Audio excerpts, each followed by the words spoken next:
benshi bareba porunogarafi cyangwa se abantu benshi bareba ubone amavideo y'urukozasoni ku bantu nyine bari gukora imibonano mpuzabitsina. Abantu benshi barabireba, ariko nanone abantu benshi ntabwo bazi ingaruka zabyo. Yes, barabireba bikarangira, yes yararebye yarishimishije, yarebye ibyo ashaka kureba, maybe ari n'ababireba bari kwiga bikarangira. Ariko porunogarafi cyangwa zira video z'urukozasoni kuzireba bigira ingaruka nyinshi ku mubiri. Ariko uyu munsi nashatse ko tuganira ku ngaruka 10 ziterwa no kureba porunogarafi, yaba ari igihe gito cyangwa se ku gihe kirekire, kuko you never know. Ushobora kubireba ukakurizamo n'uburwayi utazi, ushobora kubireba ugakurizamo ibibazo runaka utazi, ushobora kureba ukagira ibintu byinshi bivamo bitari byiza. So biba byiza igihe ureba ikintu cyangwa gukora ikintu ariko uzi n'ingaruka zabyo. Rero ngende hano kugira ngo nkuganize ibyo bintu byose, menye ubu tujye kubana nyine ku ngaruka 10 cyangwa se ibintu bibi biva mu kureba porunogarafi. Ikintu cya mbere, biteza ibibazo mu kubuzima bw'imibonano mpuzabitsina cyangwa se ku buzima bwa sex. Yes, abantu ntabwo babizi. Ushobora kugenda ukabona hari amatekereza ko porunogarafi kuri abantu wenda bakora imibonano mpuzabitsina ishobora kumara amasaha 5. Ugatekereza gutyo ukishyira mu mutwe ko okay, niba bibaye tabaye amasaha 5 ngiye n'umupartner wanjye tuyikorana, ubwo nta sex yabaye. Ubwo kanya byaye kugize ingaruka kuri ubwo buzima bw'imibonano mpuzabitsina n'umuntu mukundana, kuko hari ibyo ushaka we atazi, hari n'ibintu uri ku expectinga we atabasha kuguhereza, kuko ntabwo mwabirebanye, ntabyo azi. Rero bigatuma habaho impinduka mu buzima bwawe bw'imibonano mpuzabitsina. Ikindi, ushobora kuba imbata yayo, naho wicaye. Hari abantu bareba n'amaporunogarafi muri ofisi, bazi bamwe na bamwe, ariko none si byiza. Society irakujudginga, ariko nawe mentally cyangwa se mu bijyanye n'ubwonko uba uri kwiyangiza, kuko porunogarafi ntabwo ari ibintu abantu barebera ahantu hose. Ugasanga umuntu ari muri bus stop park cyangwa staffs, hari ababisi ahagarara, cyangwa ari ahantu mu kazi ari kureba porunogarafi. Icyo gihe rero wabaye imbata yabyo, kandi biva ukwirirwa reba nyine porunogarafi. Bitangira rero ukubireba bisanzwe, ariko ugasanga direct cyangwa straight ugendeye ko nyine birarangiye, birabaye, ubaye imbata yabyo, birabaye. Kandi si byiza nyine, nkuko nabivuze, society gufata bitandukanye. Babona utari umuntu usanzwe, nyine babona uri nk'umuntu udasanzwe, ariko bagufata nk'umuntu udasanzwe. Ikindi, bitera kugabanyuka kw'imyota yo gukora imibonano mpuzabitsina ya nyayo. Urabirebye, arabireba bakarangiriza aho ngaho, uko abandi bari kubikora wabireba nawe ukarangiza. Tuvuga wabirebye uri umugabo, urarangije, wenda uri mu kazi cyangwa se ufite iyo wabirebeye, uratashye. Umugore washaka ko mukora sex cyangwa ashaka ko mukora imibonano mpuzabitsina, biranze, azatangira gususpectinga ko maybe uri kumuca inyuma, cyangwa atangire kuvuga ati hari ibindi bintu hugiyemo biri fishi atazi.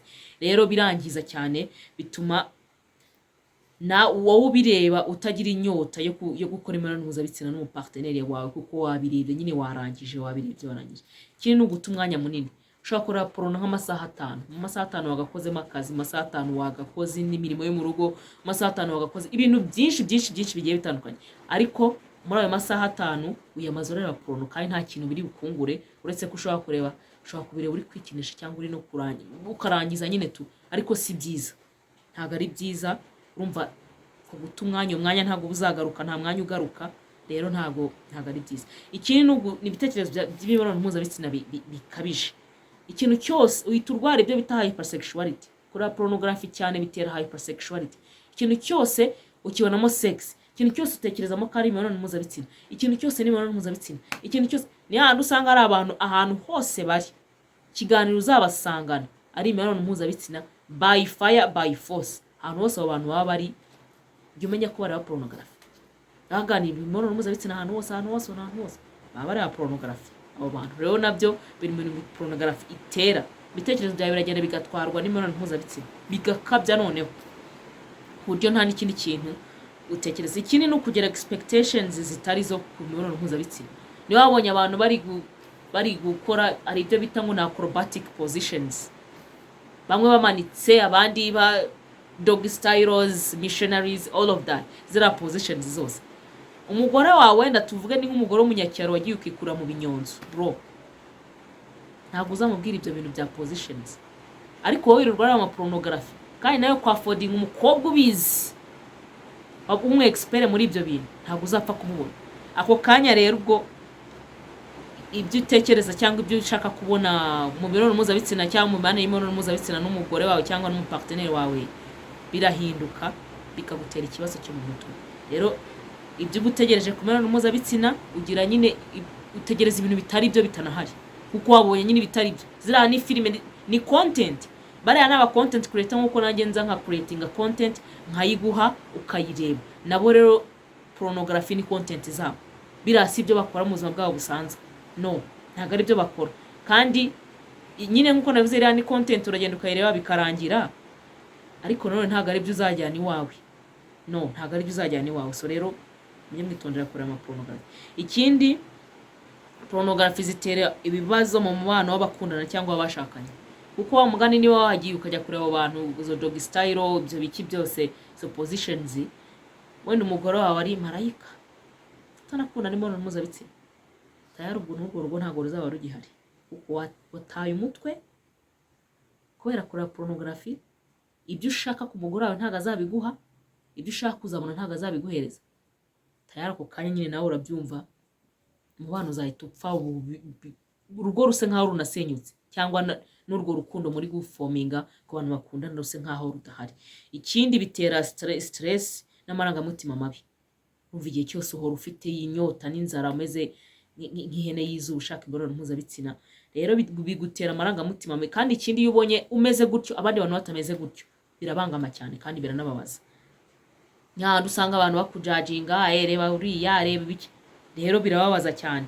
Ikindi ni ukagabanuka kw'imbaraga zo kwibanda ku bindi bintu, ibyo bita disturbance iba nyinshi, ntube ukibasha kwita ku bindi bintu, wita kuri izo pornography ari byo bintu ureba, ari byo uri gutekereza, wabonye ba runaka babikoze kuriya, nanjye ndabishaka kuriya, ugata umwanya muri biriya bintu kandi ari n'ibintu utazigera unabona, ari ibintu nyine biri aho. Nk'uko navuze ziriya ni content zisanzwe, ni nk'ibindi byose. Ikindi ni ugushaka ibintu bikabije kurushaho. Wowe uri aho ngaho ushaka izo styles zose, ushaka ibiki byose, ariko ntabwo bihari kuko umuntu mubana ntabwo azabiguha. Umuntu muteganya kubana ntabyo azi, ni wowe ubizi kandi nawe ufite isoni zo kubimwigisha. Rero mu gihe bitakunda, gerageza ugire limite mu kureba ibyo bintu. Kandi muri icyo gihe nyine ibyo bintu bitakunda, ni kwa kundi nyine ushaka ibintu bikabije kurushaho, nyine ugashaka ibintu bidahari, ibintu utazigera unabona, ibintu amaso yawe atazigera anabona. Rero muhagarike kureba pornography. Abantu babaye imbata zabyo pe, simbabeshye. Hari abantu benshi nzi rwose uba usanga gahunda niyo, nta kindi ni pornography, nta kindi ni pornography. Kandi sigize n'abana batoya, abana barazireba, abana aba teenagers barazireba. Ariko burya se wari uzi ko uri kwiyangiza, wari uzi ko uri kwiyangiza cyane, atari n'ibyo byo kuvuga wenda ngo uzaba addicted ku mibonano mpuzabitsina, nawe ubwawe uba uri kwiyangiza bikomeye cyane ku rwego utazi. Ariko ako kanya ntabwo wabimenya, ubimenya haciye igihe, ubimenya umaze wenda nko gushinga urugo, ubimenya ukuze, ubimenya muri icyo gihe cyose, muri ugatekereza atari ko buriya nabaga ndi mu biki, ese buriya none ikindi byongera n'ibibazo. Siko abandi bari gukora imibonano mpuzabitsina gutya, twe katari ko tuyikora, twe what is that? Tuvuga umugore wawe ntakaba atanagize ngo agerageze ube satisfied, ariko wowe ukabibona nkaho bitanahagije kubera ko bya bintu uri urareba hirya nawe atanazi. Kiretse wenda nimujya murebana hari ukamwigisha, ariko abagore benshi ntabwo banabyemera, kuko burya iyo wageze mu rugo ntabwo imibonano mpuzabitsina iba igihagije gusa.